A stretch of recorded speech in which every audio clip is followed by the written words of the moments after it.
Hello everyone, आज है 16 मार्च और आज इस वीडियो में हम बात करने जा रहे हैं राजेश एक्सपोर्ट्स के बारे में। देखिए, 295 रुपए के आसपास शेयर ट्रेड कर रहा है। एक बड़ी तेजी आई थी और फ्राइडे को, लेकिन मार्केट क्लोज होने में जब आधा घंटा बचा था तब एकदम से इसने तेजी दिखाई थी। एकदम से बात करेंगे इस कंपनी के बारे में, क्योंकि देखा जाए तो यहाँ पर जब भी तेजी आई है पिछले कुछ टाइम में, तो वो एक टेम्पररी तेजी ही रही है। हर बार वहां से ये और नीचे की तरफ ही गिरा है। तो देखिए, वीडियो को शुरू करें उससे पहले अगर आपने अभी तक चैनल को सब्सक्राइब नहीं किया है तो प्लीज़ अभी इसे सब्सक्राइब कर लीजिए, क्योंकि आगे भी बहुत सारे वीडियोस हैं जो आपको काफ़ी ज़्यादा हेल्प करेंगे। तो राजेश एक्सपोर्ट्स देखो तो भैया 300 रुपये के नीचे है, तेज़ी ज़रूर थी यहाँ पर। और पिछले एक महीने में देखो तो क्लियर पिक्चर है कि 13-13.5% का डिक्लाइन है और ग्राफ काफ़ी इंटरेस्टिंग रहा है। देखो, गिरता है और अटेम्प्ट करता है ये, ठीक है। 4 दिन इसने तेज़ी दिखाई थी, वापस क्या हुआ, उससे ज़्यादा गिर गया। अब वापस एक दिन की तेजी दिखाई, हो सकता है कि 1-2 दिन और ऊपर चला जाए, लेकिन बाद में वापस जो पहले गिरा था उससे ज़्यादा गिरने के चांसेस रहते हैं। क्योंकि अगर आप एक साल का भी ग्राफ देख लो तो भी सेम पैटर्न फॉलो हो रहा है। यहाँ पर 50% से भी ज़्यादा का डिक्लाइन है। बीच बीच में कई बार इसने अटेम्प्ट करे हैं तेज़ी दिखाने के, लेकिन हर बार ये गिरा है वहाँ से। तो पहली चीज़ तो ये कि अगर आप इसका ग्राफ देख रहे हो तो लगातार एक डाउनवर्ड ट्रेजेक्टरी यहाँ पर शो हो रही है। और जब तक कहीं पर एक क्लियर सपोर्ट नहीं नज़र आता तब तक यहाँ पर इन्वेस्ट करना जोखिम भरा हुआ है, काफ़ी बड़ा जोखिम भरा हुआ है। और अगर आप देखोगे कंपनी के बारे में, देखो कंपनी गोल्ड डायमंड वगैरह में कारोबार करती है, ठीक है। ज्वेलरी का इनका बिजनेस है, बेंगलुरु में भी इनका शोरूम है। कंपनी अगर आप देखो तो मैन्युफैक्चरिंग में है, एक्सपोर्ट में है, होलसेल में है, रिटेल में है, R&D वगैरह, रिफाइनिंग, अलॉइंग, कई तरीके की सिचुएशन में है कंपनी, बिजनेस में है ये कंपनी। और लंबे समय से 1989 से कंपनी काम कर रही है और ग्लोबल प्रेजेंस है इनकी गोल्ड के बिजनेस में। लेकिन जैसे कि मैंने कहा कि पिछले कुछ टाइम से अगर आप देखोगे तो यहाँ पर शेयर में लगातार पिछले एक साल से गिरावट होने की वजह भी यही है कि नंबर्स में, मार्जिन में बहुत बहुत बहुत बड़े झटके लग रहे हैं इस कंपनी को। यहाँ पर अगर आप देखोगे तो इनका जो वॉल्यूम रहा वो देखो बहुत कम है, 14 से 15 करोड़ के आसपास का। लेकिन फिर भी लास्ट ट्रेडिंग सेशन में ये वॉल्यूम भी ज़्यादा था, क्योंकि जनरली इसके वॉल्यूम 5 करोड़ में सिमट जाते हैं। तो यहाँ पर जो लास्ट ट्रेडिंग सेशन में जो तेज़ी आई थी उसकी कहीं ना कहीं वजह वॉल्यूम, बढ़ता हुआ वॉल्यूम यहाँ पर कह सकते हैं। अगर आप इसका मार्केट कैप देखो तो 8,500 करोड़ के आसपास का, जो हाई अगर आप देखोगे तो 1,030 रुपये तक का हाई इसने दिखाया हुआ है। लो 1 रुपये का हालांकि जो है, जो कि हालांकि उसके शुरुआती दिनों के टाइम का है। और जहाँ पर अगर आप देखोगे कंपनी का पी वगैरह भी अगर आप देखोगे तो डेफिनेटली आपको सस्ता लग सकता है, जिसके बारे में हम आगे बात भी करेंगे। लेकिन अगर आप यहाँ पर according to Moneycontrol user देखो तो भाई साहब 50-50 का रेशियो है। 50% लोग कह रहे खरीदारी करो, 50% लोग कह रहे बेचो। यहाँ पर पहली चीज़ तो ये कि मैं 50% जो खरीदारी वाले बोल रहे हैं उनके साथ तो कतई नहीं हूँ। यहाँ पर अगर आप वैल्यूएशन देखोगे तो आपको सस्ता लग सकता है। 11 का पी भाई साहब काफ़ी लोगों को बहुत अट्रैक्टिव लगेगा। सेक्टर पी 60 का है इसका। लेकिन समझना होगा कि भैया फिनेंशियल्स इसके किस तरीके से है, मार्जिन इसके किस तरीके से है, चैलेंजेस जो इनको फेस करने पड़ रहे हैं वो किस तरीके के हैं। कोई भी एनालिस्ट यहाँ पर खरीदारी करने की बात नहीं कर रहा है। यहाँ पर फिनेंशियल्स देखो तो यहाँ पर जो बड़ी प्रॉब्लम छुपी है वो इनके फाइनेंशियल्स में ही छुपी हुई है। पिछले 2 क्वार्टर के नंबर ने इस कंपनी को अंदर से हिला कर रख दिया है, जिसके चलते तेज़ी नहीं आ पा रही है। अगर आती भी है तो वो एक टेम्पररी तेज़ी होती है और अगला क्वार्टर बहुत ज़्यादा इंपॉर्टेंट रहेगा, क्योंकि इसके प्रॉफिट लगातार कम हो रहे हैं और लास्ट क्वार्टर में तो घटके से 12 करोड़ ही रह गए थे। कहीं अगले क्वार्टर में नेगेटिव में ना, मतलब ये ना चले जाए, इसका भी खतरा है यहाँ पर।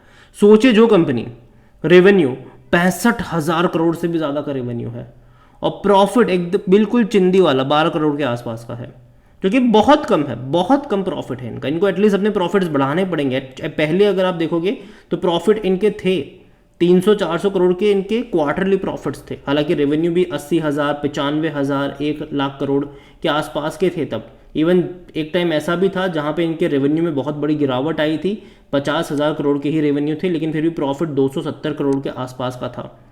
लेकिन इस बार क्या हो रहा है, रेवेन्यू में भी बहुत सारा यहाँ पर मिसमैच कह लो, यहाँ पर मिसमैच नहीं, एटलीस्ट अप्स एंड डाउन्स कह लो यहाँ पर।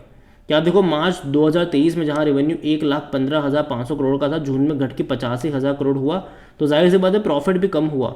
लेकिन सितंबर में तो भैया एकदम नीचे ज़मीन पे लेट गया है, 38,000 करोड़, और प्रॉफिट भी 45 करोड़। तो आधा हो गया प्रॉफिट इनका रेवेन्यू, लेकिन प्रॉफिट भैया यहाँ पर 80% गिर गया, 80-85% गिर गया। यहाँ पर दिसंबर में अगर आप देखो तो रेवेन्यू बढ़ गया, ठीक है, 65,000 करोड़ हो गया रेवेन्यू, लेकिन प्रॉफिट अगर आप देखो तो भाई साहब बहुत ज़्यादा डाउन हो गया, 60-70% डाउन हो गया प्रॉफिट इनका। तो ये एक यहाँ पर प्रॉब्लम है कि भाई साहब जब तक इम्प्रूवमेंट इनके नंबर्स में नहीं आती, और दूसरी बात बहुत सारी गोल्ड की कंपनियाँ लिस्ट हो चुकी है पिछले कुछ मतलब पिछले 1 साल के अंदर बहुत सारी कंपनियाँ लिस्ट हो चुकी है। पहले गिनी चुनी बड़ी बड़ी कंपनीज थी ज्वेलरी वाले जो बिजनेस में जो काम करती थी और जो स्टॉक मार्केट पे लिस्टेड थी, ठीक है, बहुत सारी अनलिस्टेड कंपनी तो बहुत सारी है, ठीक है, लेकिन जो लिस्टेड कंपनी थी जो स्टॉक मार्केट की लिस्टेड कंपनियां थी वो पहले बहुत कम थी। अभी अगर आप देखो तो भाई साहब पिछले 1 साल के अंदर ही बहुत सारी ज्वेलरी से जुड़ी हुई कंपनियां लिस्ट हो चुकी है बाज़ारों में, और मार्जिन अगर आप देखोगे तो भाई साहब इससे तो बेहतर मार्जिन में है, कुछ कुछ कंपनी इससे बेहतर मार्जिन में है। यहाँ पर अगर आप इनके शेयर होल्डिंग की तरफ चलोगे तो जो प्रमोटर की होल्डिंग है वो 54.55% की है, 0.12% म्यूचुअल फंड्स के पास है, 10.95 डोमेस्टिक के पास है, 15.77% एफआईएल्स के पास है। और यहाँ पर एक चीज़ आपको ये भी समझनी होगी कि जिस तरीके से सेबी की तरफ से जो इंस्टीट्यूशंस हैं उनको गाइडलाइंस जा रही है, म्यूचुअल फंड हो गया या फिर बाकी डोमेस्टिक इंस्टीट्यूशंस हो गए, उनको जो गाइडलाइन जा रही है स्मॉल कैप और मिड कैप को लेकर कि भैया जिस जिस कंपनियों में आपने इन्वेस्ट करके रखा हुआ है, जो स्मॉल कैप मिड कैप में आपने इन्वेस्ट करके रखा है, उसका रिस्क असेसमेंट करो आप यहाँ पर। और जाहिर सी बात है कई सारे हालांकि म्यूचुअल फंड कम है लेकिन अभी भी डोमेस्टिक वाले बहुत सारे हैं यहाँ पर, और एफआईज भी यहाँ पर देखो तो बड़ी क्वांटिटी में है। और डेफिनेटली एफआईज का क्या रवैया होगा आने वाले क्वार्टर में ये देखना इंटरेस्टिंग होने वाला है। शेयर होल्डिंग पैटर्न किस तरीके से फॉर्म होगी ये भी देखना इंटरेस्टिंग होगा। यहाँ पर रिटेल और अदर्स की मिलाकर 18.60% की होल्डिंग है, जिनमें से रिटेल इन्वेस्टर 10.86% पर है।